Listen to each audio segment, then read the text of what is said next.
இது மகிமை நேரம். கர்த்தரும் இரட்சகருமாயிருக்கிற இயேசு கிறிஸ்துவின் ஈடிணையற்ற இன்ப நாமத்தினாலே மகிமை டிவி நேயர்களை அன்புடன் வாழ்த்துகிறேன். மகிமை நேர நிகழ்ச்சிக்கு உங்களை அன்புடன் வரவேற்கிறேன்.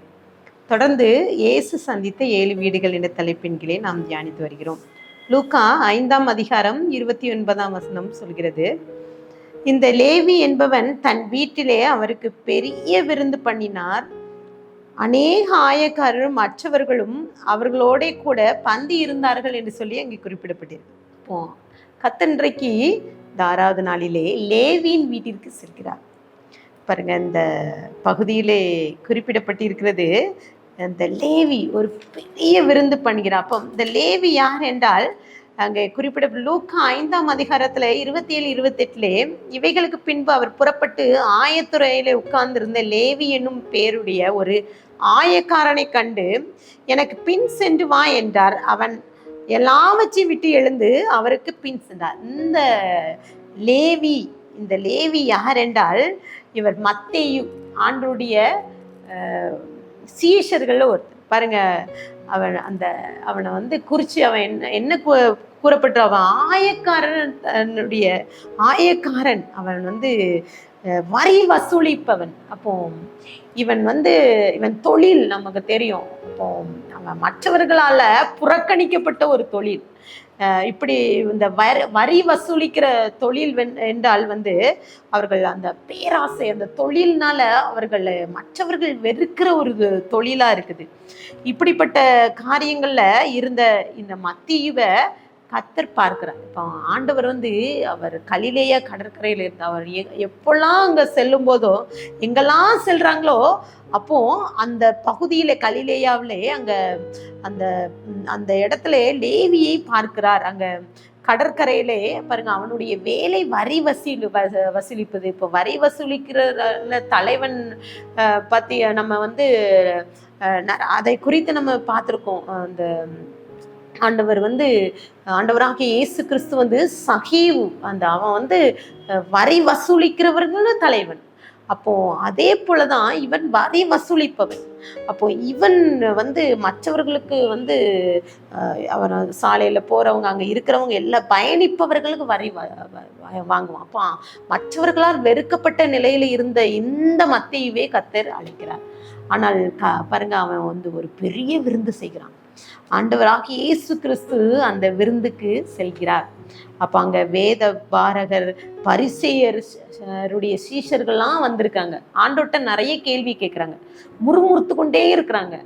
ஆண்டவர்கிட்ட கேள்வி கேட்குறாங்க. பாருங்க, யோவானுடைய சீஷர்கள் உபவாசிக்கிறாங்க, பரிசேயருடைய சீஷர்கள் உபவாசிக்காங்க, ஆனால் உங்களுடைய சீஷர்கள் போஜன பிரியனா இருக்கிறார்களேன்னு சொல்லிட்டு ஒரு கேள்வி கேட்கிறார். அப்போ உபவாசத்தை குறித்து கேட்கிறார். ஆனால் கர்த்தர் தெளிவான காரியங்களை அங்கே குறிப்பிடார். பாருங்க, சில நேரங்களில் நம்ம எதற்கு உபவாசிக்கிறோம், என்ன யாது என்று தெரியாமலே செஞ்சு கொண்டிருக்கோம். இப்போ அந்த யூத மார்க்கத்தை இருந்தா பரிசேயர்கள், அங்க இருக்கிற யோவானுடைய சிஷ்யர்கள்லாம் உபவாசிக்கிறாங்க. யார் உபவாசிக்கலங்க? லூக்கா 5:34, 35 அதற்கு அவர், மணவாளன் தங்களோடு இருக்கையில் மணவாளனுடைய தோழர்கள் நீங்கள் உபவாசிக்க செய்யக்கூடுமோ, மணவாளன் அவர்களை விட்டு எடுபடும் நாட்கள் வரும், அந்த நாட்களே உபவாசிப்பார்கள் என்று சொல்லி குறிப்பிட பார்ப்போம். ஆண்டவர் சொல்றாரு, அங்க இருக்கிற ஜனங்களை பார்த்து சொல்றாரு, இப்படிப்பட்ட காரியங்கள் ஆண்டவர் இங்க இருக்கிற எல்லாரும் முணுமுறுக்கிறாங்க. உங்க சீஷர்கள் உபவாசிக்கல, எங்க சீஷர்கள்லாம் உபவாசிக்கிறாங்க. இந்த இயேசு பாவியாகி இந்த மனுஷன் வீட்டுக்கு வந்த லேவிய பாவியான மனுஷனுக்கு ஒப்பிடுறாரு.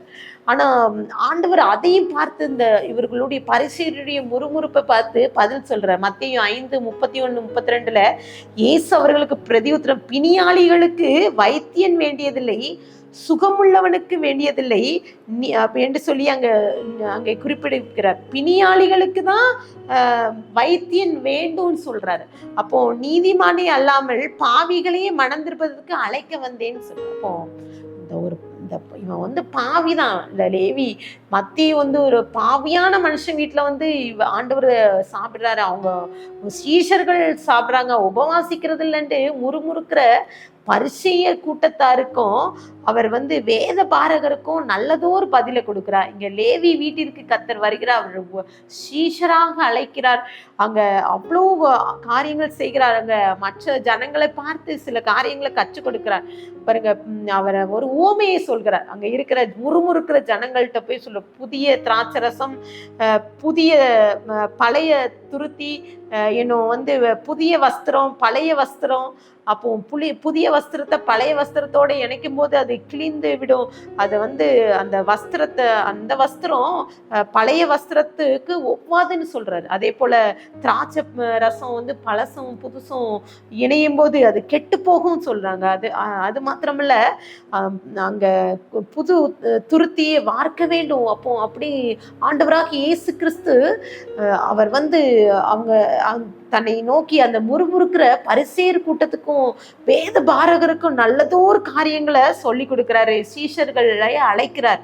இங்க பாத்தீங்கன்னா பேதுரு, அந்திரியா, யாக்கோபு, யோவான் இவர்கள் எல்லாம் அழைக்கிறார். அதன் மத்தியிலையும் லேவி ஆகிய மத்தீவை கர்த்தர் அறிகிறான். அவன் வரி வசூலிப்பவனாக இருக்கிறான், அவன் பாவியாக இருக்கிறான், அவன் வந்து பாருங்க இவ்வளோ செய்தான், புறக்கணிக்கப்பட்டவன், யூத முறைமைகளை பாரம்பரியத்தை வந்து பாரம்பரியத்தைப்படி நடக்க முடியாத அளவுக்கு அவனை ஒதுக்கப்பட்ட ஒரு மனிதனை கர்த்தர் அழைக்கிறார். இன்றைக்கும் கர்த்தராக இயேசு கிறிஸ்து உங்களை அழைக்கிறார். உங்க வீட்டிற்கு வர அவர் விரும்புகிறார். இந்த லேவி வீட்டிற்கு வருகிறார், அநேக காரியங்களை செய்கிறார். லேவி பாவியை ரட்சிக்கவே இந்த உலகத்துக்கு வந்தேன்னு சொல்லிட்டு அவர் அந்த லேவியை அவர் வந்து தன்னோடு சேர்த்து கொள்கிறார். அன்றைக்கும் ஆண்டவர் நமக்காக நம்மளுடைய மீறுதலுக்காக அவர் நமக்காக இரத்தத்தை சிந்தி நம்மை மீட்டு கொண்டார். ஆண்டவர்கிட்ட இன்னைக்கு ஒப்பு கொடுத்து ஜெபிக்கலாமா? ஆண்டவரை எங்க வீட்டுக்கு வாங்க, நீங்க என்னுடைய ஒருவேளை நாங்க தெரிஞ்சோ தெரியாம செய்த பாவங்கள் உண்டு, அதுல இருந்து எனக்கு விடுதலை கொடுங்க, என்னை ஏற்றுக்கொள்ளுங்கன்னு சொல்லிட்டு ஆண்டவர்கிட்ட ஒப்பு கொடுத்து ஜெபிக்கலாமா? கண்களை மூடி ஜெபிக்கலாம். பிதாவே, எங்களோடு பேசியிருக்கீங்க. இன்றைக்கு சீஷர்கள் ஆகிய 12 பேரை நீங்க தெரிந்து கொண்டீங்க. அதுல லேவி வீட்டிற்கு சென்றீங்க, அங்க அவ்வளோ அற்புதத்தை செய்தது போல எங்க வாழ்க்கையில நீங்க அற்புதத்தை செய்யுங்க. ஒரு ஒதுக்கப்பட்ட ஒரு மனிதனை, புறக்கணிக்கப்பட்ட மனிதனை தனக்காக நீங்க ஊழியத்துக்கு தெரிந்து கொண்டது போல நாங்களும் கூட சில நேரங்கள்ல சப்பா ஒதுக்கப்பட்ட நிலைமையில இருக்கிறோம் சப்பா. நீங்க எங்களை சப்பா உமோடு சேர்த்துக்கொள்ளுங்க. உமக்காக நாங்க வாழ்ந்து உமக்கு சாட்சியா ஜீவிக்க கிருபை தாங்க. துதிக்கான மகிமை உமக்கு எடுக்கிறோம். மீட்பர் மூலம் கேட்கிற பிதாவே, ஆமென்.